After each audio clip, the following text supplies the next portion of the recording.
Hello everyone and welcome to this very special episode, the 100th one of the Women Talking About Learning podcast. I'm Andrew Jacobs. We could never have guessed that a little podcast we started 4 years ago would ever reach this milestone. I've always been in awe of our women guests and the privilege I get from listening to so many smart women talking about so much smart stuff. As you may know, the idea of the Women Talking About Learning podcast came as a way to amplify women's voices. We have had over 250 guests so far, and we appreciate each and every one of you, as well as everyone who has contributed, supported, and amplified the podcast. It has been a wonderful learning experience for us through the recording, editing, marketing, and publishing. This episode is special. It's similar to one we did a long time ago about imposter syndrome, meaning it's a compilation of voices and, for the first time on this podcast, a male guest. We put a call out for people's thoughts about the podcast, and this is what came back. This is Women Talking About Learning. This is Ornella, Sharon, Carrie, Gail, Sharon, Vanessa, Rita, Leslie, David, Joe, and Jane talking about Women Talking About Learning.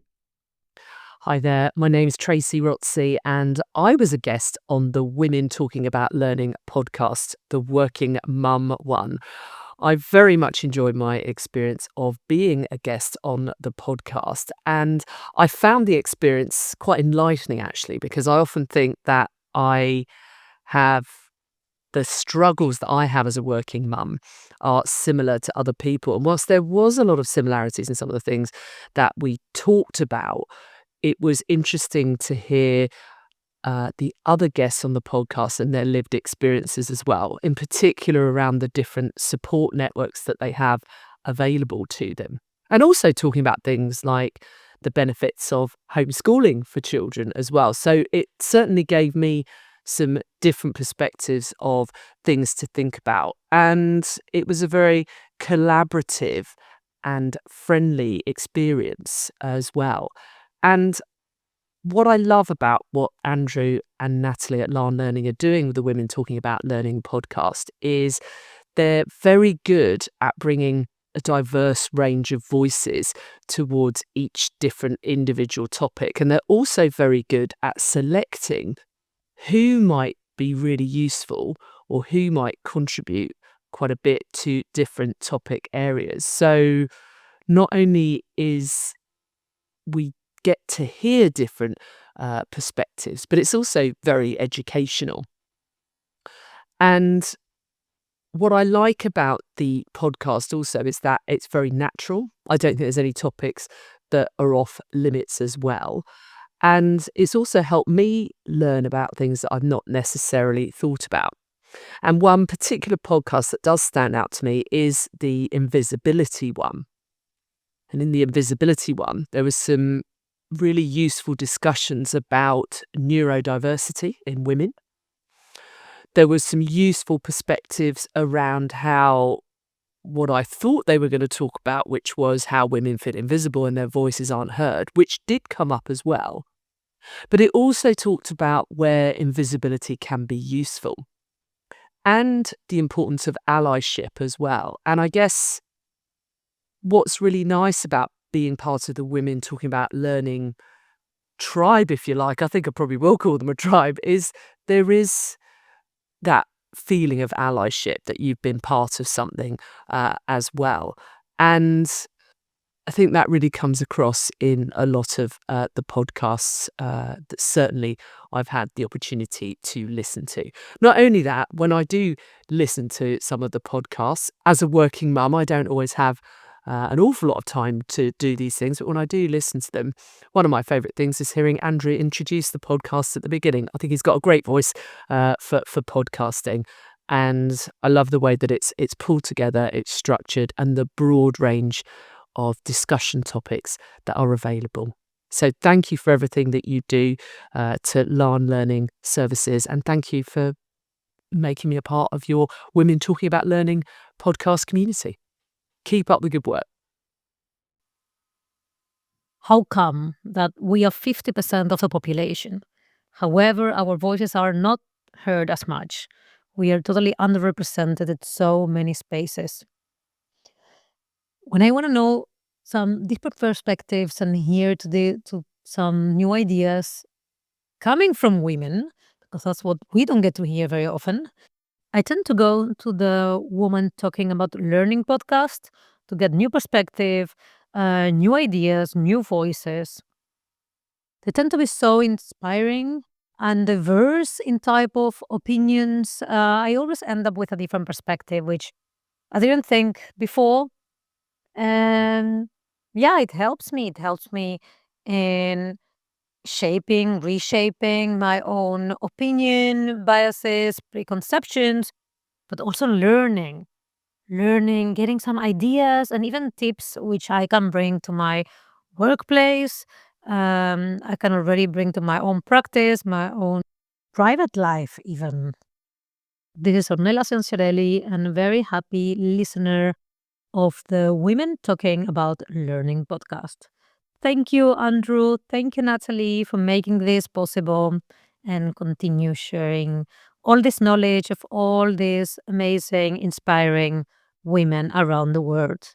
Congratulations, Andrew, on reaching your 100th episode of the Women Talking About Learning podcast series. Bravery and boldness are two words that describe women talking about learning on important topics such as the working mom, self-awareness, menopause, sexism, and mean girls. Some of my key takeaways are: 1, the importance of creating a support network, as you did with Women Talking About Learning. 2, we must each give and leave a personal legacy, preferably one with impact. 3, bias still exists. 4, we have the ability to influence and shape the needs of people. And 5, we must always be authentic. We're still very far away from equal representation in learning, but because of you and this platform, we have made progress. I am honored to have been part of the Women in Learning community. I'm looking forward to the next 100 episodes and discussing topics such as pregnancy, jealousy, and allyship. Once again, congratulations, Andrew. Leslie Short sent us a message. Being on the Women Talking About Learning podcast not only allowed me to share my thoughts, but also learn from the amazing women I shared the podcast with. We are still connected today. I love that you've organised this podcast because it gives people a voice. People maybe that are not generally heard in our industry, but also outside of the industry. It brings people together. I was delighted to be a guest recently with Nikki Hobson talking about video. And so it was fabulous to have a conversation with Nikki about video. But I realised that actually you also bring people together that might not know each other and have a conversation. It's a great listen, variety of topics, and always a good listen. I went through a bit of a phase where I would regularly listen to the episodes, and I'm not quite sure why I stopped actually, but this is great because it's a reminder that I must start again, because I've probably got 99 episodes, maybe not 99 actually, but lots to catch up on. Always useful to re-listen anyway. When do I listen? Generally, if I'm in the car or going on a long distance or a train, then I need to be organised in thinking about, this is an opportunity, what should I listen to, rather than aimlessly listening to something that's not interesting. So yeah, I will be sure to get back into listening. I don't think it's important that it's run by a man. It's just an opportunity to be able to share what's important to you. The Women Talking About Learning podcast, it's been around for quite a while now, but it's coming up to a big celebration anniversary. So massive congratulations to everyone involved in the creation and the sharing of this podcast. It's a valuable listen, and the fact that it elevates the voices of women in the industry is just fantastic. The one that's had the most impact on me, and the one that I keep coming back to, and the one that I've probably shared the most when talking about this podcast to other people, is the imposter syndrome one. It's incredible. 25 women's voices sharing their thoughts and feelings and approaches and their tactics to imposter syndrome. There are some huge names from the world of learning in this. And it's both scary and heartening to hear their stories in terms of how and why and what they do around considering their imposter syndrome. It was quite humbling to listen to some of their voices as well, and actively thinking, what more can I do to help spread the word? Andrew and the team, massive congratulations on your milestone, and keep up the good work. Hey Andrew, this is Gail from Six Skills. I first wanted to thank you for this extraordinary initiative. I also wanted to thank everyone who has contributed over the past 99 episodes.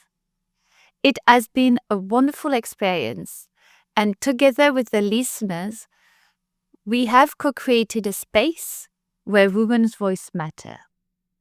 And we can ask, why in 2024 it's important to have such a space? Because even today, giving a voice to women remains highly controversial. My thoughts deeply feel for the women of Afghanistan who are now being barred to have their voice heard in public.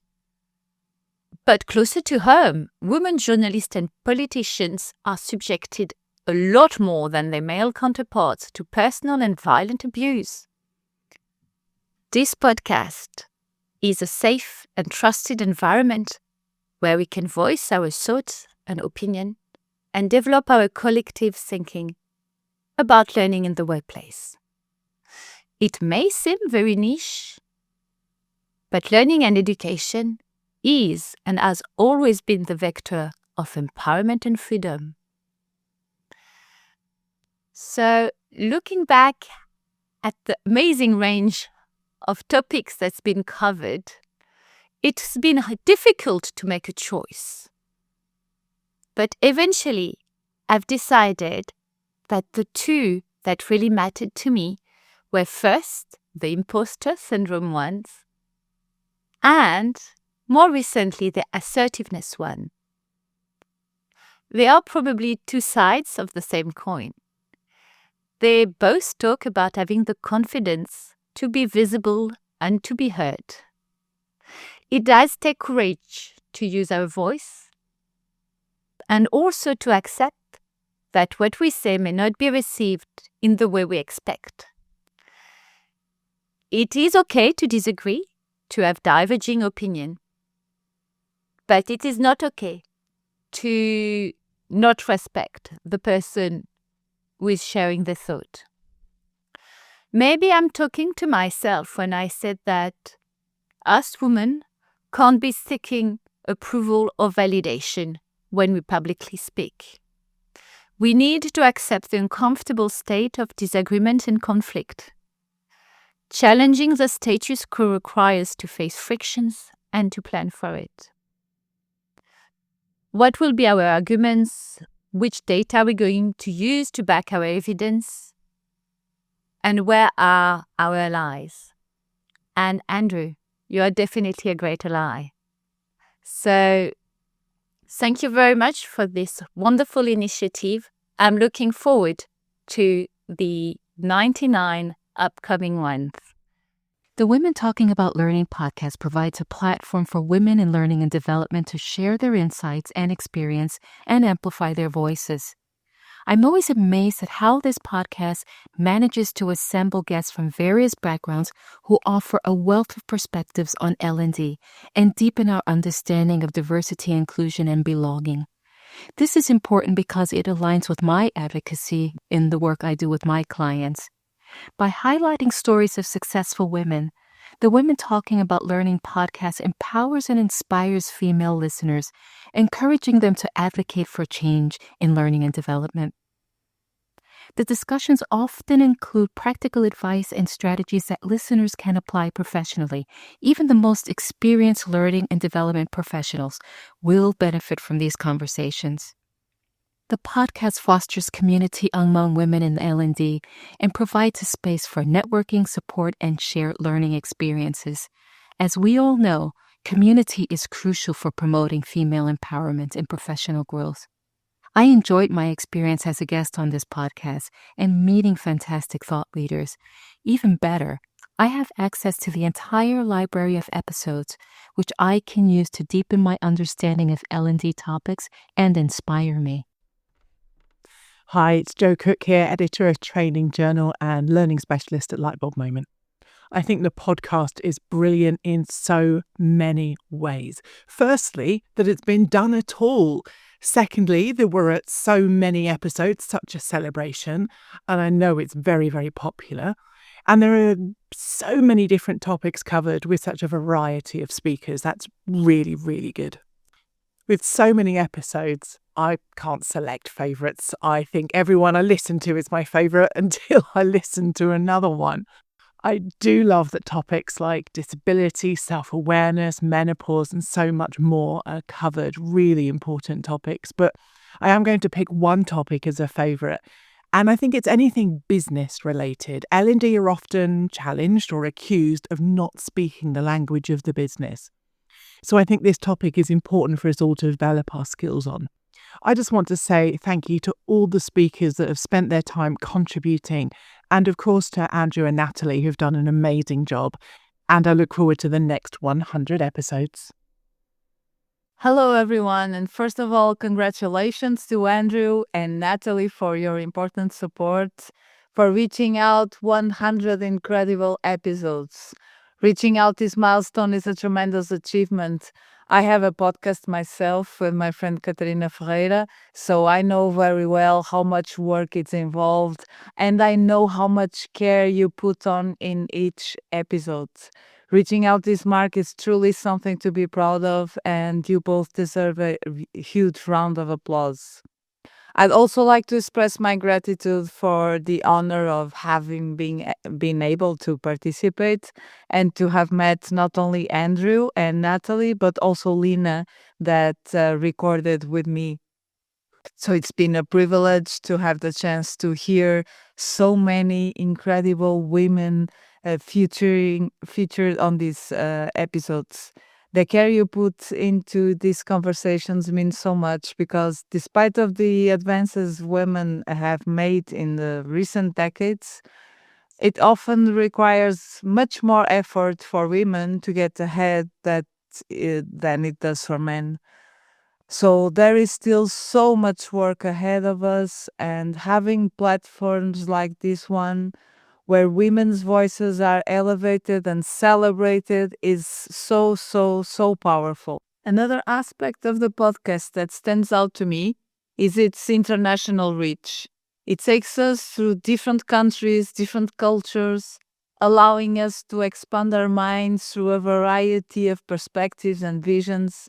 So this way we can travel and acquire knowledge in such an easy way. Learning about what is happening in learning and development in different regions and cultures has been invaluable to me, and it creates such rich connections. And these connections happen in two ways. On the one hand, in terms of the knowledge that we can acquire, and on the other, in terms of people. Even though we are not physically with them, we get to know them a little bit by listening to the podcast. The diversity of topics has also had a major impact on me. Andrew not only has a great vision by creating such different topics in each episode, but also gives each guest the freedom to express their views without restricting them with narrow parameters, which truly enriches each episode. So this openness allows us to explore a wide range of insights and opinions, which I find incredibly valuable. Finally, I want to highlight the way Andrew constantly refers us to articles, studies, videos, books related to the topics that are being discussed in each episode. So this is such a great aspect of the show. It allows listeners to deepen up their understanding and follow up on the areas that interest them most. It's rare to find a podcast that combines such engaging discussions with such thoughtful references, giving us a broader perspective on each topic. It is very difficult to select my favorite episodes because I think they are all very important and speak out about different subjects. But I would talk about the imposter syndrome one because it was a special episode, and I think every now and then all of us feel the imposter syndrome in somehow. The women's identity, also an important subject to speak out. The intergenerational one, because I think it's very important for us to learn from each other instead of criticizing. And the learning design one, because I think it's very important for us to think about what is important to have in a training session. So thank you a lot for all, and please keep going. Callie Graham wrote into us, and this is what she has said about the podcast. The Women Talking About Learning podcast is an incredible resource, not just for listeners seeking to deepen their understanding of the learning process, but also as a platform that amplifies women's voices.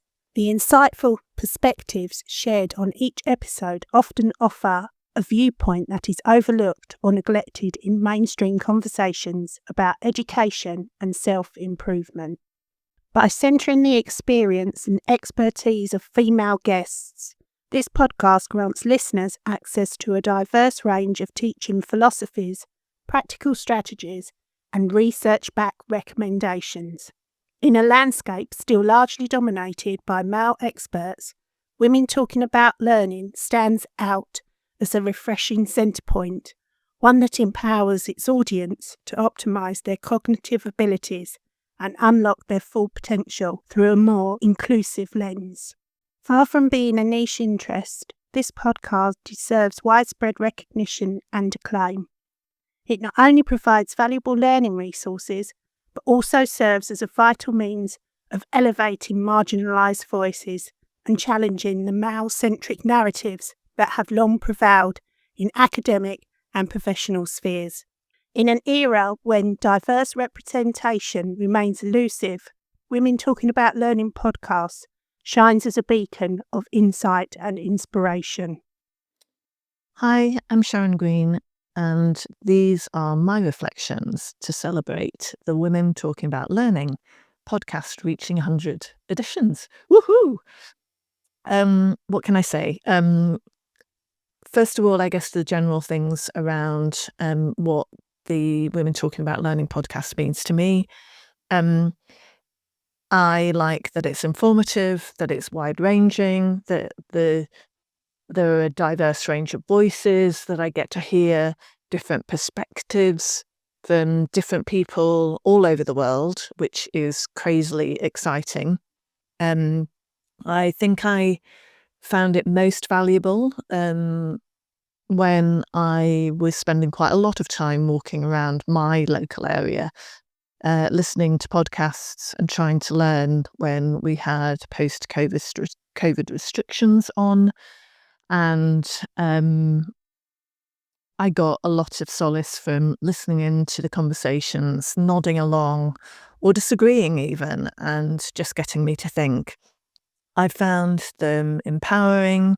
It's been great to hear female voices, getting heard and showcasing voices that I might not have heard of before or come across without something like this. And I think it's really kind of put the kibosh on the naysayers, the people who say we can't find women to talk about topics and learning, because there's a whole host of women, all of whom want to talk about various things that are close to their hearts, and they're not platformed. So hats off to you, Andrew, for taking this initiative and making it happen.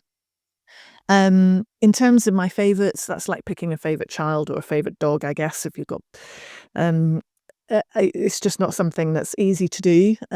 I had a whole list of things in front of me, the ones that had struck me: the Mean Girls one, the podcast one, social learning one, the voiceover one, the empathy one, the neuroscience one, the video one, the inclusive leadership one. Oh my gosh, there's so many that I could list.